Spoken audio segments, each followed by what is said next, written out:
عید کی نماز کی نیت کیسے ہوتی ہے؟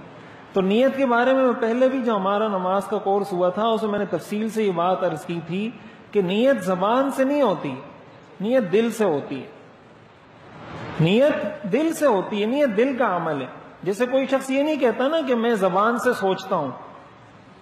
سوچتا ہے کوئی زبان سے؟ نہیں سوچتا. تو اسی طرح نیت بھی زبان سے نہیں ہوتی. نیت اس لیے کہ وہ عمل دل کا ہے. جیسے سوچنا دل کا عمل ہے، اسی طرح نیت کرنا یہ بھی دل کا عمل ہے. تو اصل تو یہ ہے کہ انسان جب یہ نیت کر لیتا ہے، آپ جب گھر سے نکلے، گھر سے نکل کے آپ عیدگاہ آئے تو عیدگاہ میں آپ نے یہ نیت کی. گھر سے نکلتے وقت آپ نے نیت کر لی تھی کہ میں عید کی نماز پڑھنے جا رہا ہوں، تو بس آپ کی نیت ہو گئی. اس کے لیے وہ جو باقاعدہ ہم نے رٹے رٹائے الفاظ ہیں نا، نیت کرتا ہوں میں 2 رکعت عید کی 6 زائد تکبیروں کے ساتھ اس امام کے پیچھے جس کا نام فلاں ہے، ابا کا نام فلاں ہے، اور جو ہے نا منہ میرا قبلہ شریف کی طرف خالص اللہ کی رضا کے لیے. یہ ہم لوگوں نے ویسے ہی بنائی ہوئی، اپنے آپ کو مشکل میں ڈالا ہوا ہے. اس کی جگہ کوئی 2-3 صورتیں قرآن کی یاد کر لیں تو کوئی ثواب بھی مل جائے گا. بہرحال کوئی زبان سے کرتا ہے تو کوئی گناہ بھی نہیں ہے، لیکن لازم نہیں ہے زبان سے نیت کرنا. کوئی اس لیے کرتا ہے تاکہ میری توجہ ہو جائے، میں تھوڑا متوجہ ہو جاؤں، کر سکتا ہے وہ، لیکن اصل دل کی نیت ہے. تو بس یہ نیت کریں کہ بھائی میں عید کی نماز پڑھتا ہوں. اور عید کی نماز میں اور باقی نمازوں میں فرق یہ ہوتا ہے کہ عید کی نماز میں 6 زائد تکبیریں ہوتی ہیں. تکبیر اللہ اکبر کو تکبیر کہا جاتا ہے. اس میں 6 دفعہ اللہ اکبر عام نمازوں سے زیادہ پڑھا جاتا ہے. تو اس کا طریقہ یہ ہے کہ جب نیت باندھی تو امام جب اللہ اکبر کہے گا تو ہاتھ باندھنے کے بعد سبحانک اللہم و بحمدک وہ جو پڑھتے ہیں ثنا وہ آپ پڑھ لیں گے. اس کے بعد 3 تکبیریں، 6 جو تکبیریں ہیں نا، اس کو پانی پلاؤ نا، پانی پی کر آؤ جاؤ.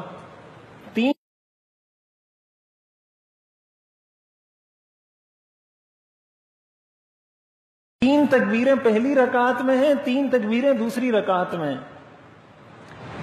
3 تکبیریں پہلی رکعت میں، 3 تکبیریں دوسری رکعت میں. تو پہلی رکعت میں جو 3 تکبیریں وہ جب امام نے اللہ اکبر کہا، ثنا پڑھی سبحانک اللہم و بحمدک پڑھ لیا، اس کے بعد 3 تکبیریں کہی جاتی ہیں تلاوت سے پہلے. تو امام اللہ اکبر کہہ کر ہاتھ اٹھائے گا، آپ نے بھی ہاتھ اٹھانے اور ہاتھ اٹھا کر کھلے چھوڑ دینے. ٹھیک ہے، ایک تکبیر ہو گئی. پھر دوسری مرتبہ اللہ اکبر کہے گا اور ہاتھ چھوڑ دے گا، آپ بھی اللہ اکبر کہیں گے، ہاتھ چھوڑ دیں گے. اور تیسری مرتبہ وہ پھر اللہ اکبر کہے گا اور اللہ اکبر کہہ کر ہاتھ باندھ لے گا، تو آپ بھی اللہ اکبر کہہ کر ہاتھ باندھ لیں گے. یہ 3 تکبیریں ہو گئی. عید کی نماز میں سارے ایک دوسرے کو دیکھ رہے ہوتے ہیں، آگے والے کو، اس طرف والے کو، اس طرف والے کو. حالانکہ کوئی مشکل طریقہ تو ہے نہیں. 3 تکبیریں، میں یہ طریقہ بتاتا ہوں پھر آپ سوال پوچھیں. تو 3 تکبیریں اس طریقے سے آپ نے کہنی ہیں. پھر امام سورہ فاتحہ پڑھے گا، سورت پڑھے گا، اس کی نماز وہ رکعت مکمل کر دے گا. پھر دوسری رکعت کے لیے کھڑا ہوگا، امام سورہ فاتحہ پڑھے گا، اس کے بعد سورت پڑھے گا. اب 3 تکبیریں رکوع میں جانے سے پہلے کہی جاتی ہیں. پہلی رکعت میں 3 تکبیریں تلاوت سے پہلے تھی اور دوسری رکعت میں 3 تکبیریں تلاوت کے بعد ہیں. تو اب وہ اللہ اکبر کہے گا، آپ نے بھی اللہ اکبر کہہ کر ہاتھ اٹھا کر چھوڑ دینے. پھر کہے گا دوسری مرتبہ، پھر آپ نے اٹھا کر چھوڑ دینے. پھر تیسری مرتبہ اللہ اکبر کہہ کر، یہ اللہ اکبر آپ نے زبان سے ساتھ کہنا ہے. بعض لوگ صرف ہاتھ اٹھاتے رہتے ہیں، اللہ اکبر نہیں کہتے. یہ اللہ اکبر کہنا واجب ہے. یہی تو عید کی نماز میں اصل کچھ چیز ہے جو مختلف ہے عام نمازوں سے. تو مقتدی بھی اللہ اکبر کہیں گے، تو 3 دفعہ وہ اللہ اکبر کہہ کر ہاتھ چھوڑ دیں گے. پھر اس کے بعد چوتھی مرتبہ اللہ اکبر کہے گا امام. اور وہ جو اللہ اکبر ہوتا ہے وہ رکوع میں جانے کے لیے ہوتا ہے. جیسے عام نمازوں میں اللہ اکبر ہوتا ہے تو وہ رکوع میں چلا جائے گا اور رکوع میں جانے کے بعد وہ اپنی نماز مکمل کر لے گا. نماز کے بعد دعا کوئی کرنا چاہتا ہے تو کر سکتا ہے. اس کے بعد خطبہ ہوتا ہے، خطبے کا سننا بھی لازم ہے. خطبہ سنیں اور اس کے بعد بس فارغ. لیکن اگر کوئی شخص ایسا ہے کہ وہ عید کی نماز میں اس وقت شریک ہوا، امام رکوع میں چلا گیا مثلا، یا مثال کے طور پر وہ ابھی آیا تو امام نے 1 تکبیر کہہ دی ہے یا 2 کہہ دی ہیں، ٹھیک ہے، تو اس کا طریقہ یہ ہے کہ جیسے ہی وہ شریک ہو تو پہلے وہ تکبیر کہے. ہاتھ اٹھانے کی ضرورت نہیں ہے، لیکن جتنی تکبیریں اس کی رہ گئی ہیں وہ کہہ دے اللہ اکبر اللہ اکبر، جتنی بھی تکبیریں اس کی رہ گئی ہیں. اور اگر امام رکوع میں چلا گیا ہے اور وہ اب آیا ہے، مثلا پہلی رکعت کے رکوع میں امام اور یہ اب آیا ہے، تو ایسی صورت میں یہ دیکھے اگر وہ یہ سمجھتا ہے کہ میں کھڑے ہو کے 3 تکبیریں کہہ سکتا ہوں کھڑے کھڑے، اور 3 تکبیریں کہہ کر امام کے ساتھ رکوع میں بھی شامل ہو سکتا ہوں، تب تو اس کے لیے حکم یہ ہے کہ کھڑے ہو کر 3 دفعہ اللہ اکبر کہہ دے، 3 دفعہ جو تکبیرات زوائد ہیں، اور اس کے بعد رکوع میں چلا جائے۔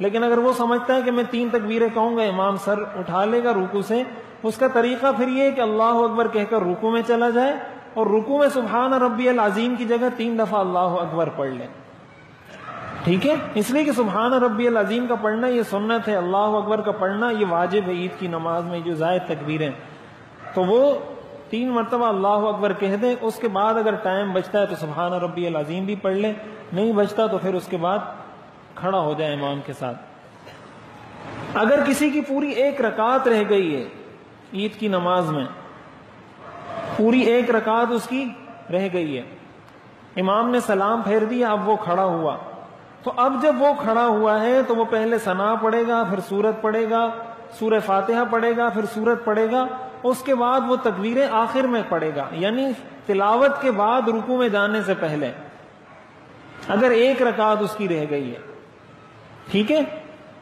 وہ تلاوت کے بعد اور رکوع میں جانے سے پہلے وہ 3 تکبیریں کہے گا، پھر رکوع کر کے اپنی نماز مکمل کر لے گا۔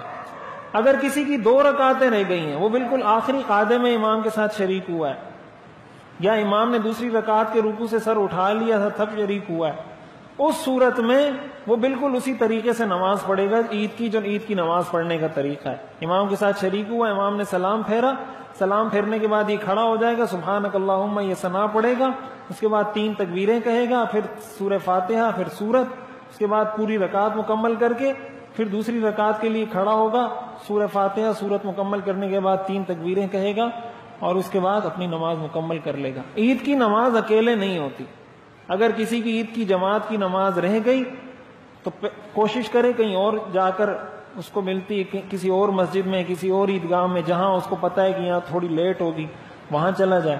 لیکن اگر کہیں نہیں ملی تو عید کی نماز بغیر جماعت کے نہیں ہوتی، تو بس وہ اس سے ساقط ہو گئی، گناہگار ہوگا اس کوتاہی پر اور اس غلطی پر۔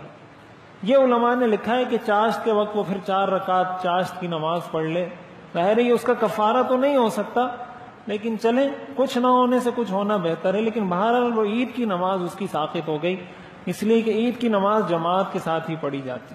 عورتوں پر نہ جمعے کی نماز واجب ہے نہ عید کی نماز واجب ہے، اس لیے عورتیں نہ جمعے کی نماز پڑھتی ہیں نہ ہی وہ عید کی نماز پڑھتی ہیں۔ جمعے کے دن وہ اپنی ظہر کی نماز پڑھتی ہیں اور عید کے دن عید کی کوئی نماز ان پر لازم نہیں۔ تو یہ عید کی نماز کا مختصر طریقہ اور چند اہم اس کے